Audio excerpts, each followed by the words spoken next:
Bonjour et bienvenue à Hop dans le Wok. Aujourd'hui, on va faire un petit dessert très rafraîchissant qui est parfait pour l'été et on va faire un dessert arc-en-ciel version Hop dans le Wok. Je dis la version Hop dans le Wok parce qu'il y a une version de ce dessert-là qui est vietnamienne et il y en a aussi une qui est thaïlandaise. Les deux se ressemblent beaucoup, mais ils ont quelques différences et nous, on fait une version qui est un peu entre les deux parce qu'on a juste combiné toutes les choses qu'on préfère des deux desserts. Vous allez voir, c'est super rafraîchissant, il y a des fruits, c'est frais, c'est sucré aussi et on peut ajuster le niveau de sucré comme qu'on aime. Et on peut vraiment le personnaliser selon nos goûts. Et tous les ingrédients qu'on va voir dans la recette d'aujourd'hui nous ont été gracieusement offerts par les supermarchés Kim Fat.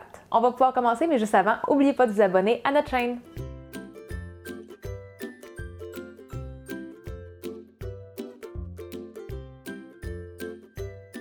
Vous allez voir qu'il y a quand même beaucoup de petites choses à préparer, mais il n'y a rien de compliqué, c'est juste qu'on va en faire une à la fois. Et on va commencer avec la gelée de agar-agar parce que c'est ça qui va prendre le plus de temps à être prêt parce que ça prend 1h30 environ à figer. Ceux qui avaient déjà écouté notre vidéo pour faire le dessert 3 couleurs, vous savez pas mal comment faire la gelée de agar-agar. Aujourd'hui, on va en faire une version qui est un peu différente parce qu'on ne mettra pas de pandan dedans, mais vous pourriez aussi la faire au pandan comme qu'on avait fait dans l'autre vidéo. Dans une petite casserole, on va mettre 800 ml d'eau. Moi, je vais mettre un tiers de tasse qui est environ 80 g de sucre.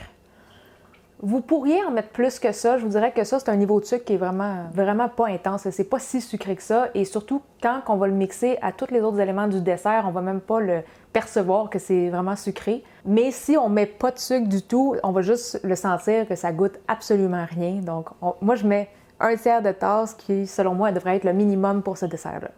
Normalement, pour ce dessert-là, ça serait juste de l'eau, du sucre et le agar-agar, mais moi, j'aime bien rajouter une saveur artificielle, comme là, j'ai saveur de litchi et ça va être blanc sur blanc, donc ça va pas changer la couleur de mon agar-agar. Vous pourriez y aller avec n'importe quelle autre saveur, comme si vous avez une petite bouteille de pandan, ça, vous pourriez l'utiliser. C'est juste que ça va vous faire une gelée verte qui va vous donner un dessert un petit peu plus coloré encore. Ça, on va en mettre environ une cuillère à thé ou un petit peu plus. Ça, j'y vais vraiment à peu près, là. Et on va finir avec 2 cuillères à thé et demie de poudre de agar-agar. Et on va venir mélanger ça. Et là, on va allumer notre feu à feu moyen élevé. Et là, je vais juste continuer de brasser mon mélange jusqu'à temps que ça vienne proche de ébullition parce qu'on veut bien dissoudre le agar-agar et le sucre. Et dès que ça va se mettre à bouillir, on va retirer ça du feu et on va pouvoir le transférer dans un plat de Pyrex. Donc là, on voit que ça commence à bouillir. On va fermer le feu. On va le retirer. Je vais juste le laisser refroidir quelques minutes avant de le transférer, juste pour être sûr que ça ne fasse pas exploser mon bol en vitre. Une fois qu'on l'a transféré dans notre Pyrex, on va pouvoir garder ça au frigo. On va le faire durcir pendant 1h30, presque 2 heures. Et on va revenir tantôt pour le couper. Pendant que ça refroidit, on va préparer un des 2 sirops qu'on va avoir pour le dessert. Il y en a un qui va être du lait de coco qu'on va faire en deuxième. On va commencer avec celui-là parce qu'il va être un petit peu plus long à refroidir. C'est vraiment juste un sirop fait avec de l'eau et du sucre de canne. On va mettre une tasse qui est 250 ml d'eau. Et on va mettre 125 g de sucre de canne. Et ça, vous allez voir, ça vient souvent dans des barres de sucre, des petits rectangles de sucre. Donc, on va juste les casser en petits morceaux et les mettre directement dans l'eau. On va allumer notre feu à feu moyen. On ne veut pas que ce soit comme la grosse ébullition, on veut juste faire fondre notre sucre tranquillement. Et ça, vous pouvez aussi mettre un couvercle, juste pour vous assurer que toute l'eau ne s'évapore pas, pour pas que ça fasse un sirop trop concentré à la fin.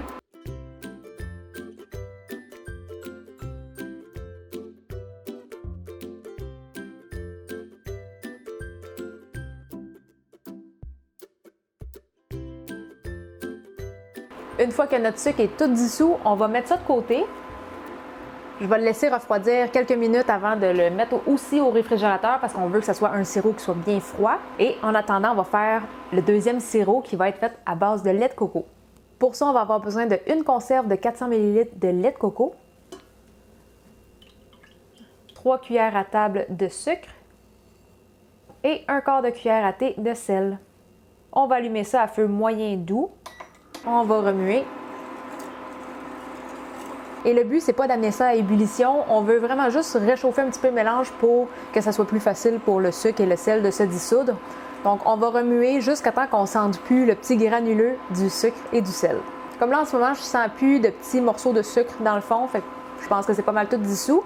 Et vu que le mélange n'est pas excessivement chaud, on peut tout de suite le transférer dans un petit contenant qu'on va mettre au frigo.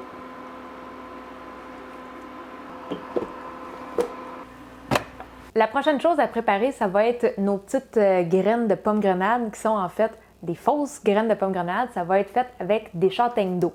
Dans ce dessert-là, c'est toujours fait de cette manière-là. C'est vraiment le petit croustillant de la châtaigne d'eau qui va donner toute la texture au dessert et ça va être enrobé de fécule de tapioca qui va faire une petite gelée autour de la châtaigne. Et on va le colorer rouge pour vraiment donner l'aspect d'une graine de pomme grenade. C'est pas super compliqué à préparer, mais je vous dirais commencez tout de suite à vous faire chauffer une grosse marmite d'eau parce que pour la cuisson, on va avoir besoin de venir mettre les petites graines dans de l'eau bouillante et on a quand même besoin d'un gros volume d'eau. Donc commencez tout de suite à le faire bouillir parce que ça prend quand même 15-20 minutes à bouillir. Donc les châtaignes, je vais juste aller les égoutter et les rincer vite vite. Une fois que c'est égoutté, ça a l'air de ça, pour ceux qui n'ont jamais vu des châtaignes. La châtaigne est comme ça. Je vais la mettre debout comme ça pour venir la couper une fois au centre. Et après, je vais couper environ 4 ou 5 traits. Et on va venir couper encore 4 traits ou moins si jamais il est moins large. Là j'ai fait 3 traits. Mais au final, on veut avoir des petits morceaux qui sont environ la grosseur des graines de pomme grenade.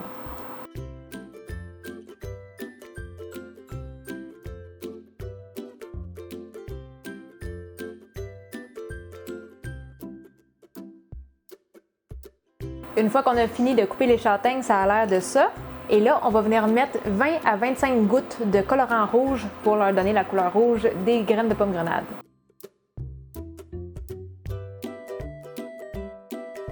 On va bien mélanger.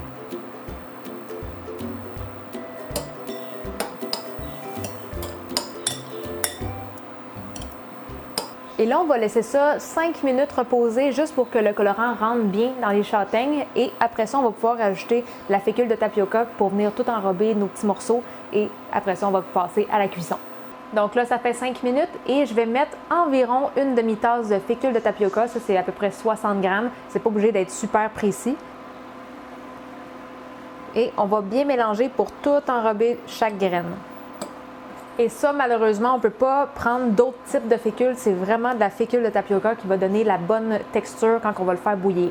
Et si vous voulez faire une grosse épaisseur de fécule pour avoir quasiment comme des perles de tapioca, vous pouvez remouiller un petit peu vos morceaux de châtaigne, remettre plus de fécule. Comme ça, chaque fois que vous allez les mouiller et agglomérer d'autres fécules, ça va grossir un petit peu la couche. Le désavantage avec ça, c'est que quand il y a plus de fécule autour de la châtaigne, on va les garder au frigo, mais quand ça devient froid, ça durcit un petit peu, fait que ça reste pas bon super longtemps. Ça va être bon un 24 à 48 heures max. Quand on en met moins épais, je trouve que ça reste bon un peu plus longtemps. Là, on peut voir qu'avec une demi-tasse de fécule, il n'y a pas vraiment d'extra. Quand on a pas mal tout bien mélangé notre fécule, on va pouvoir venir la tamiser parce qu'on veut enlever l'excédent pour pas tout salir notre eau aussi. Fait qu'on va mettre ça dans une passoire à mèche fine et on va juste enlever l'excédent de poudre. Ça, c'est pas tamisé et ça, c'est tamisé. On va être prêt à les faire cuire. L'eau est en train de bouillir, mais une dernière chose à préparer avant de les faire cuire, ça va être un gros récipient d'eau froide et si possible mettre des glaçons parce que quand la cuisson va finir, on va avoir besoin de les transférer dans de l'eau froide pour rapidement les refroidir. Et je vais faire une cuisson en 2 fois, fait que je vais mettre la moitié de mes graines en premier, juste pour éviter que tout s'agglutine ensemble puis tout reste pris ensemble. Et tout de suite, on va venir remuer. Et on va remuer comme ça 2 minutes, 2 minutes et demie avant de les mettre dans l'eau froide.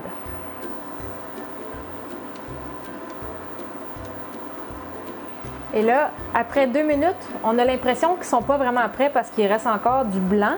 Mais quand on va les transférer dans l'eau froide, ils vont devenir transparents.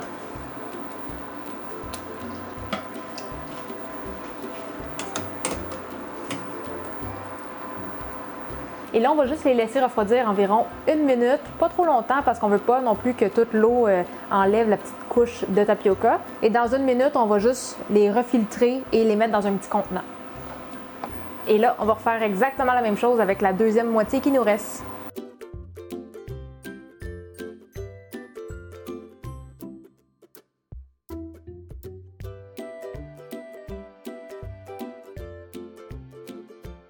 Nos châtaignes sont prêtes et on va garder ça au frigo avec tout le reste du stock et on va finir en préparant nos fruits.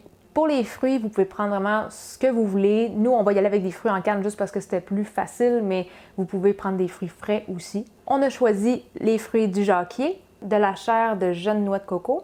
Et normalement, j'aurais pris des litchis, mais il n'y en avait plus, donc j'ai pris des longuants. Et moi, ce que j'aime faire, c'est les conserver séparément, comme chaque fruit, dans son petit plat, avec le petit sirop qu'il y a dans la canne. Comme ça, quand je vais monter mon bol de dessert, je peux vraiment choisir plus facilement les proportions de chaque fruit que je veux avoir. Et il n'y a pas de manière spécifique de couper vos fruits. Vous pouvez faire des lanières, des cubes, vous pouvez les couper comme vous voulez. Moi, les fruits de jacquier, j'aime bien faire des petites lanières. Et on va les mettre dans le sirop. On peut fermer ça et garder ça au frigo. Pour la noix de coco, on va faire pareil. On va transvider le sirop et on va couper des petites lanières avec chacun des morceaux.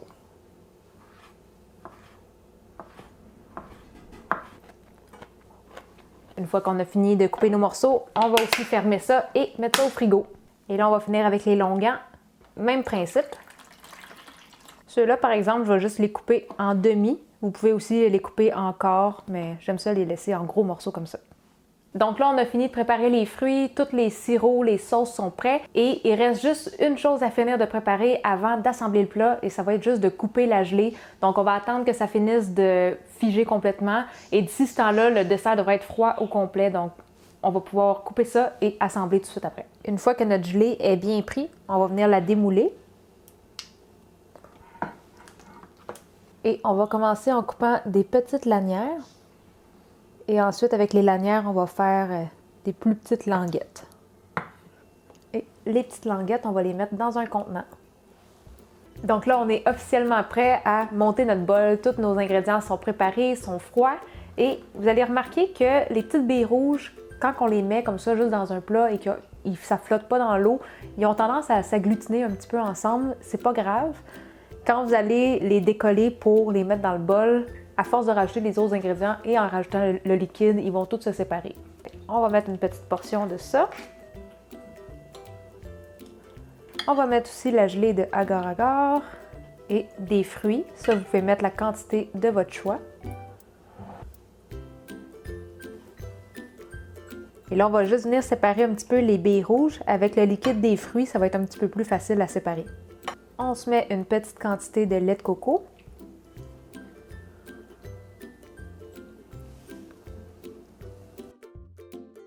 Le lait de coco, vous pouvez en mettre plus que ça, c'est vraiment comme vous voulez. Et on va finir avec le sirop. Ça, vous pouvez en ajouter autant que vous voulez, jusqu'à ce que vous arrivez au niveau de sucré que vous aimez. Dans le fond, ce dessert-là, c'est comme une salade de fruits dans une soupe de lait de coco sucré. Si vous voulez, vous pouvez aussi mettre des glaçons à travers, comme ça, en le mélangeant, ça va devenir un petit peu plus froid. Personnellement, je préfère quand il n'y a pas de glaçons, comme ça, j'ai pas besoin de le trier quand je vais le manger.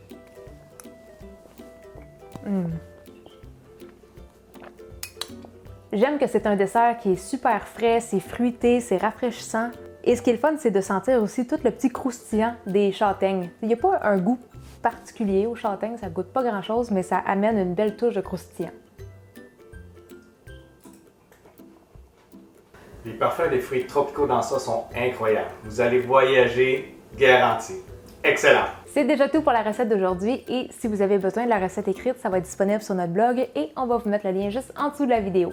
Pour ceux qui aimeraient supporter la chaîne, c'est possible en contribuant avec la page Patreon et en devenant membre Patreon, ça va aussi vous donner accès à quelques bonus. Pour ceux qui vont vouloir nous envoyer des photos ou nous poser des questions par rapport à nos recettes, la meilleure place pour ça va être le groupe Facebook Cuisine Asiatique Fait Maison. Ça nous fait toujours plaisir de vous aider. N'oubliez pas de vous abonner à notre chaîne YouTube et sur ça, on se dit à la prochaine. Bye bye!